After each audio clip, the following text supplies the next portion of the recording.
నమస్తే, this is Sourya. Welcome to our channel. ఈ రోజు మనతో పాటు సీనియర్ జర్నలిస్ట్ దాము బాలాజీ గారు ఉన్నారు. వారితో మాట్లాడు. నమస్తే సార్. నమస్తే. సార్, బొగ్గుల శ్రీనివాస్ ఈయన ఒక యూట్యూబర్, అలాగే రచయిత. సాధారణంగా కొంచెం అందరికీ పరిచయం ఉన్న పేరు. అయితే కళ్యాణ్ గారి మీద ఆయన రాసిన, జనసేన మీద రాసిన బుక్ ఏదైతే ఉందో, సో ఇది ఇప్పుడు కాంట్రవర్సీ అవుతూ ఉంది. ఈ నేపథ్యంలోనే ఆయన మరణానికి దీనికి లింక్ పెడుతూ కూడా ఆ ఒక క్రియేట్ అవుతూ ఉంది. సో అంటే ఎంతవరకు వాస్తవం అనుకోవచ్చు? ఇంకా అసలు బ్యాక్ ఎండ్ లో ఈయన హిస్టరీ ఏంటి? నిజంగానే అదే ఇష్యూ వలన ఈ కార్ యాక్సిడెంట్ గా చిత్రీకరించారు, ఇంకేమైనా అదర్ రీజన్స్?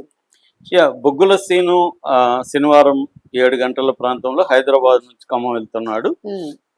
ఖమ్మం వెళ్తున్నప్పుడు మామూలుగా అయితే నేషనల్ హైవేలో వెళ్ళాలి, కానీ అక్కడ నాయకన్ గూడెం నుంచి వాళ్ళు స్టేట్ హైవేలోకి వెళ్ళిపోయారు. స్టేట్ హైవేలో పాలేరు జలాశయం డ్యామ్ దగ్గర ట్యాంక్ బండ్ ఉంటది. ఆ ట్యాంక్ బండ్ మీద వెళ్తున్నప్పుడు వేగంగా వెళ్ళి ఆ ట్యాంక్ బండ్ దీనికి గుద్దుకొని జలాశయంలోకి నీటిలోకి వెళ్ళిపోయింది, పడిపోయింది.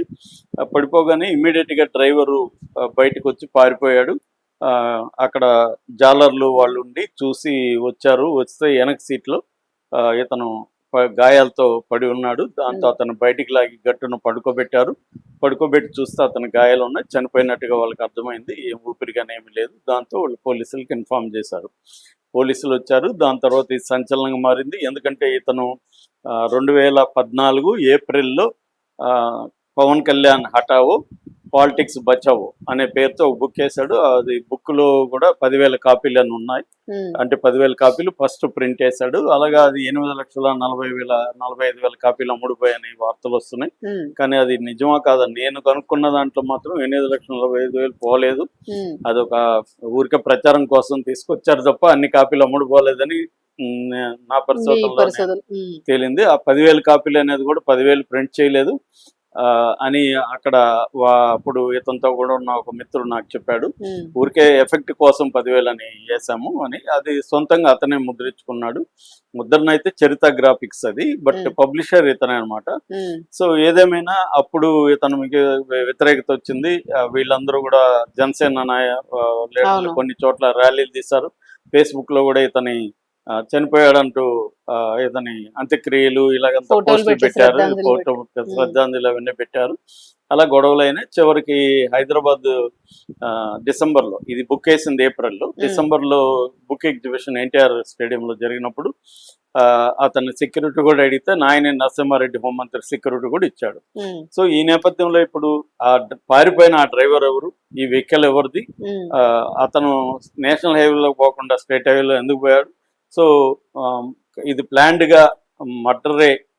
ఇతను కొట్టి ఆల్రెడీ చంపేసి కారులో తీసుకెళ్లి ఈ యాక్సిడెంట్ డ్రామా ఆడారు అనేది చెప్తున్నారు. ఇది ఇప్పుడు ఈ నేపథ్యంలో వీళ్ళు మొత్తం 4 అన్నదమ్ములు. అందులో ఇతను 3వ వ్యక్తి ఈ బొగ్గుల శ్రీనివాస్. వీళ్ళది యాదవ సామాజిక వర్గం. సో వీళ్ళ అన్నదమ్ములు ఇప్పుడు ఇద్దరు స్టేషన్కి వెళ్ళారు. అక్కడ కూసుమంచి పోలీస్ స్టేషన్, కూసుమంచిలో ఎఫ్ఐఆర్ నమోదైంది. ఆ ఎఫ్ఐఆర్ నేను చూశాను, కంప్లైంట్ కాపీ కూడా నేను చదివాను. అందులో గొల్ల అలియాస్ బొగ్గుల అబ్దుల్లయ్య, వాళ్ళ బ్రదర్ గొల్ల సుధాకర్, వీళ్ళిద్దరు కంప్లైంట్ ఇచ్చారు. సో అబ్దుల్లయ్య పేరుతో కంప్లైంట్ ఉంది. అబ్దుల్లయ్య ఏం చెప్తున్నాడంటే ఇట్లా ఇవన్నీ ఇప్పుడు నేను చెప్పిందంతా చెప్పాడు.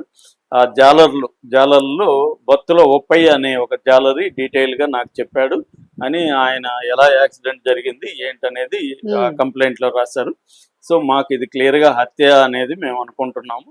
అయితే ఎవరి మీద అనుమానం అంటే మాత్రం అన్నోన్ అని ఉంది అక్కడ కాలంలో, సస్పెక్ట్ కింద అన్నోన్ అని ఉంది. ఆ డ్రైవర్ ని మీరు పట్టుకోవాలి, ఈ కారు యజమాని కూడా విచారించాలని. ఆ కారు వచ్చి AP 16 DP 2345 నెంబరు. అది మహేంద్ర KKU K8 సిరీస్.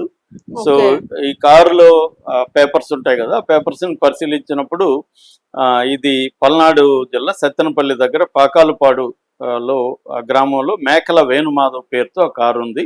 ఉమ్, దాంట్లో పంజాబ్ నేషనల్ బ్యాంక్ అకౌంట్ ఖాతా బుక్ కూడా ఉంది. వెనకాల ఈ అబ్బాయి బొగ్గుల శ్రీనివాస్ ఆధార్ కార్డు ఇవన్నీ కూడా దొరికాయి. ఉమ్, సో ఇతను ఖమ్మంలో తన ఫ్రెండ్ కలవడానికి వెళ్తున్నట్టుగా చెప్తున్నారు. సో ఇప్పటి వరకు ఏంటంటే డ్రైవర్ని ఇంకా పోలీసులు పట్టుకోలేదు. అక్కడ నాగరాజు కూడా మాట్లాడాడు మీడియాతో.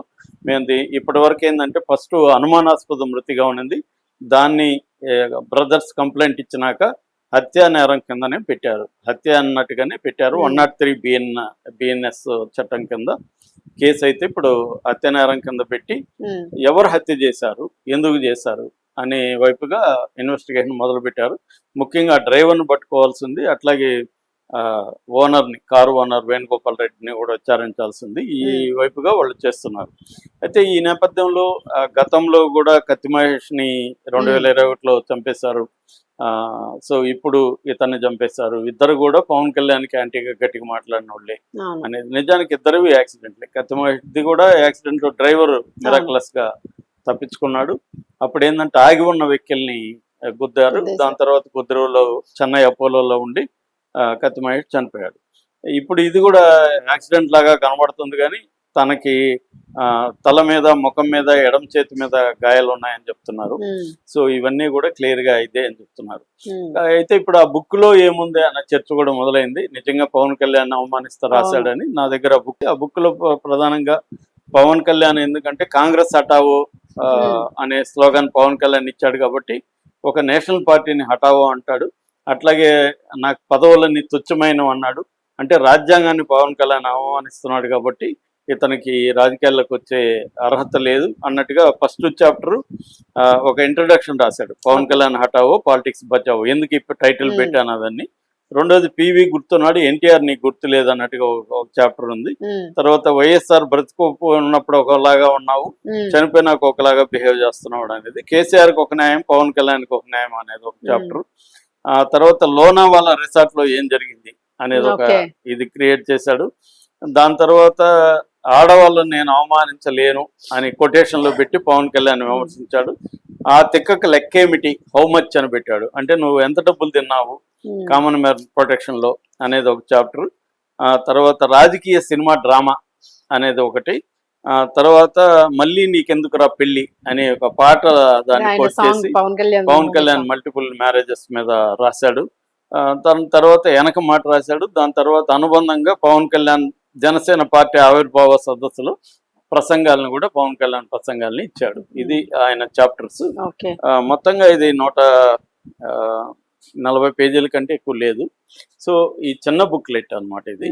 సో ఇది కానీ అప్పట్లో బాగానే సంచలనం అయితే క్రియేట్ అయింది. పవన్ కళ్యాణ్ కొంతమంది చెప్పేది ఏంటంటే ఎందుకు ఈ బుక్ రాశాడు అన్నప్పుడు ఆయన ఒక ఇంటర్వ్యూ కూడా నేను చూశాను. అప్పట్లో నా పవన్ కళ్యాణ్ మీద అయితే సెన్సేషన్ వస్తుందని ఉద్దేశంతోనే రాశానని కూడా చెప్పుకున్నాడు.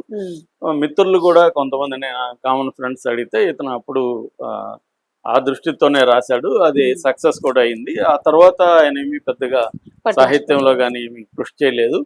తనకు మాత్రం సాహిత్యమైన ఇంట్రెస్ట్ ఉంది. పిహెచ్డి మాత్రం రావూరి భరద్వాజ మీద పిహెచ్డి చేశాడు. అది కూడా సాంస్కృతిక శాఖ పబ్లిష్ చేసింది. సో ఇప్పుడు ఈయన హత్యకు పవన్ కళ్యాణ్కి ఎటువంటి సంబంధం ఉండే పరిస్థితి లేదు. ఎందుకంటే 2014లో బుక్ రాస్తే ఇప్పుడు ఎందుకు ఆయన చంపుతారు? ఈ మధ్యకాలంలో ఆయన ఏమి పవన్ కళ్యాణ్కి యాంటీగా కానీ మాట్లాడట్లేదు. కాబట్టి ఇది పవన్ కళ్యాణ్కి కానీ లేకపోతే జనసేనకు కానీ ఎటువంటి సంబంధం లేదు అనే మాట వినిపిస్తుంది. ఈవెన్ బ్రదర్స్ కూడా జనసేన మీద ఇంకొకరి మీద అనుమానాల కంప్లైంట్లు లేవు. ఉంటే కంప్లైంట్లు చెప్పేవాళ్ళు కదా, అదేమీ లేదు. ఇంకొక వార్త ఏంటంటే ఈయన కొన్ని రకాల వ్యాపారాలు అవి చేసేవాడు, కొంత పెద్ద పెద్ద వాళ్ళతో తిరిగేవాడు. అలాగే ఫైనాన్షియల్ ఇష్యూస్ లో కూడా ప్రాబ్లమ్స్ ఉన్నాయి. ఆ యాంగిల్లో ఏమన్నా జరుగుండొచ్చు అనేది కూడా ఒక వెర్షన్. కానీ ఆ కంప్లైంట్లు మాత్రం ఎవరు చేసి ఉంటారు అనే అనుమానం కూడా వాళ్ళు ఎక్స్ప్రెస్ చేయలే. హత్య అనే అనుమానం మాత్రమే ఎక్స్ప్రెస్ చేస్తున్నారు బ్రదర్స్. ఎవరు చేశారనేది మాత్రం చేయలేదు. కాకపోతే సోషల్ మీడియాలో కత్తి మహేష్ని పక్కన పెట్టి ఇది పవన్ కళ్యాణ్ జనసేన అభిమానులు లేకపోతే మొత్తానికి రిలేటెడ్ టు జనసేన హత్యలు అన్నట్టుగా జనసేనకి తగిలించడానికి ట్రై చేస్తున్నట్టు కనబడుతుంది. కానీ మనం ఆలోచిస్తే ఇది పోలీసులు తేల్చే వరకు ఇలాంటి పుకార్లు కరెక్ట్ కాదు. అవును. ఎందుకంటే పవన్ కళ్యాణ్కి అలాంటి హత్య రాజకీయాలు ఇప్పటి వరకు ఎక్కడా లేవు. అవును. కాబట్టి ఆయనకి ఆపాదించడం కానీ జనసేన వాళ్ళు అటాక్ చేయడం కావచ్చు, మిగతా ఉన్నాయి. కానీ హత్యలు జనసేన పార్టీ కూడా చేసిన దాఖలాలు లేవు. కాబట్టి దీన్ని తేల్చకుండా దీన్ని తీసుకెళ్లే వాళ్ళ అకౌంట్ లో వేయడం అనేది కరెక్ట్ కాదు. సార్ కొంతమంది అంటే ఇతర పార్టీలు ఏమైనా చేయించినాయా కుమ్మక్కయ్య అనేది కూడా వ్యక్తం అవుతుంది. సో అది కూడా ఎక్కడ మనకి కంప్లైంట్ లో కనిపించదు. ఇతను ఏ రకంగా కూడా ఇంపార్టెంట్ ఫిగర్ కానప్పుడు వేరే పార్టీలు అంత రిస్క్ తీసుకొని ఇతను చంపి అకౌంట్ అట్లుంటే వాళ్ళు ఇప్పుడు ప్రచారం చేసేవాళ్ళు కదా. అటువంటి ప్రచారం కూడా వైసీపీ కానీ ఇంకెవరు కూడా ప్రచారం చేయట్లేదు. ఓన్లీ ఈయన మిత్రులే కొంతమంది రాస్తున్నారు తప్ప వైసీపీ ఏమి రంగం లేదు ఇతనే చంపేశాడని ప్రచారం చేయట్లేదు. కాబట్టి ఇది తేల్చాల్సింది పోలీసులు. Thank you.